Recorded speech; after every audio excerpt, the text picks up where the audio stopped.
சீரியல்களின் full எபிசோடுகளை Sun டிவியில் ஒளிபரப்பான உடனே எக்ஸ்க்ளூசிவாக சன் நெக்ஸ்டில் மட்டும் ஃப்ரீயா பாருங்கள். ஏய் இன்ஸ்பெக்டர் மேடம், கடைசி அந்த லாக்கப்ல இருக்கிற அந்த பொம்பளை அடிச்சு விசாரிச்சு நம்ம பையனோட வைர மோதிரத்தை கொண்டு வந்து தரப்போறாங்கன்னு நினைக்கிறேன். வா போய் கேப்போம்.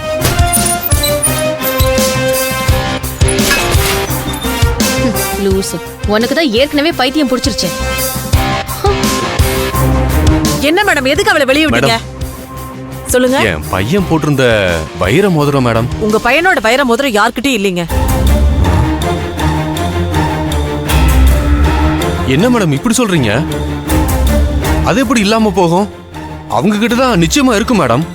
இங்க பாருங்க, எல்லாரையும் நல்லா அடிச்சு விசாரிச்சதுல எனக்கு ஒரு விஷயம் கிளியர் கட்டா தெரிஞ்சிருச்சு. அந்த குரூப் உங்க பையனோட மோதிரத்தை திருடுறதுக்காக வரல, அவங்க மாந்திரீக பூஜை செய்யத்தான் வந்திருக்காங்க. அது ஒரு பெரிய பைத்தியக்கார கூட்டம். அவங்கள நான் பாத்துக்கிறேன், நீங்க கிளம்புங்க. மேடம் அது இல்ல மேடம், எனக்கு போன் பண்ண பொண்ணு அந்த குரூப் மோதிரத்தை திருடுறதுக்காகத்தான் என் பையனோட குளிமேட்டை தோண்டிக்கிட்டு இருக்காங்கன்னு அந்த பொண்ணு உறுதியா சொல்லிச்சே. உங்களுக்கு அப்படி கால் பண்ணி தகவல் சொன்னது நான் தாங்க ஐயா. என்னம்மா சொல்றீங்க? என்கிட்ட போன்ல பேசுனது நீங்களா? ஆமாங்க ஐயா. உங்க பையனோட வைர மோதிரத்தை திருடுறாங்கன்னு நான் உங்ககிட்ட போய் தான் சொன்னேன்.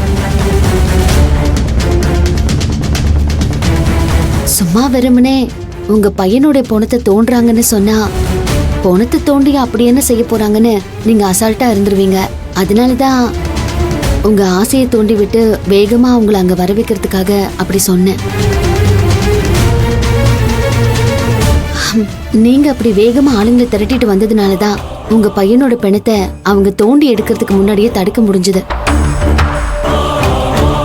இந்த ரீசனுக்காக தான் நான் உங்ககிட்ட போய் சொன்னேன். சாரி. நான் ஆசைப்பட்டு வந்த வைர மோதிரம் எனக்கு கிடைக்கலங்கிறது ஏமாற்றமா தான் இருக்கு.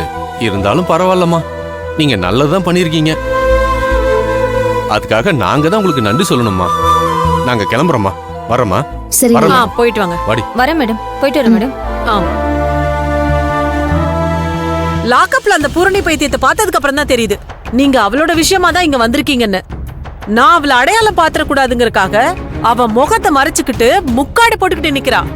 உங்க மேல அவளுக்கு இருக்கிற பயம்தான் மேடம் இதுக்கு காரணம், வேற ஒண்ணும் இல்ல.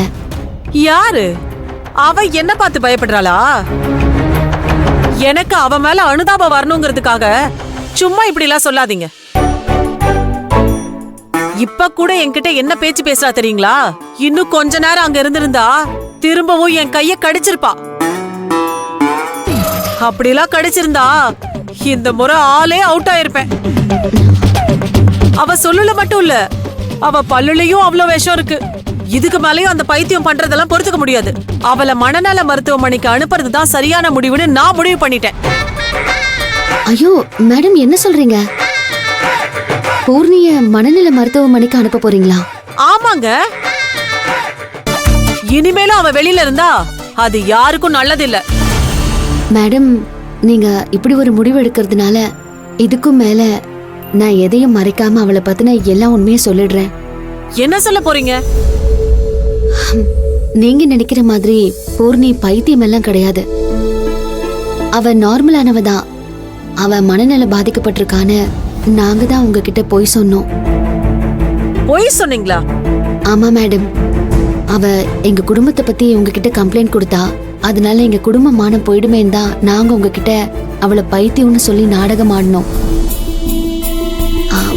அத நீங்க உண்மைன்னு நம்பி அவளை மனநல மருத்துவமனைக்கு அனுப்பி வைக்கிற அளவுக்கு முடிவெடுப்பீங்கன்னு நான் கனவுல கூட நினைச்சு பார்க்கல.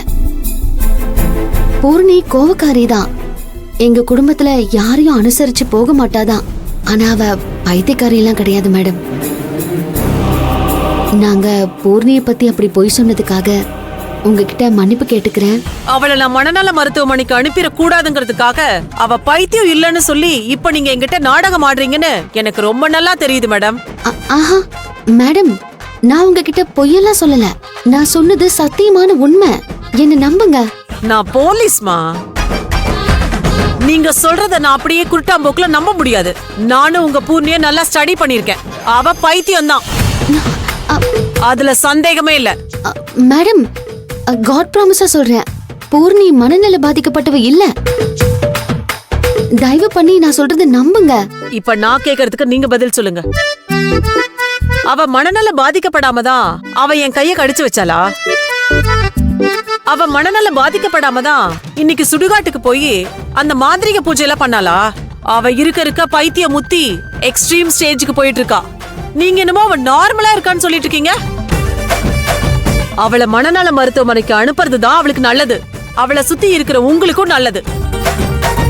ஐயோ கடவுளே, பூர்ணிய பத்தி நாங்க எல்லாரும் ஒரு பொய் சொல்ல போய் கடைசியில அதுவே உண்மை ஆயிடுச்சு.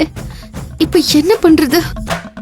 இப்ப நானே உங்க பூரணியை கூட்டிட்டு போய் மனநல மருத்துவமனையில சேர்த்துடுறேன். மேடம், உங்களுக்கு எதுக்கு சிரமம்?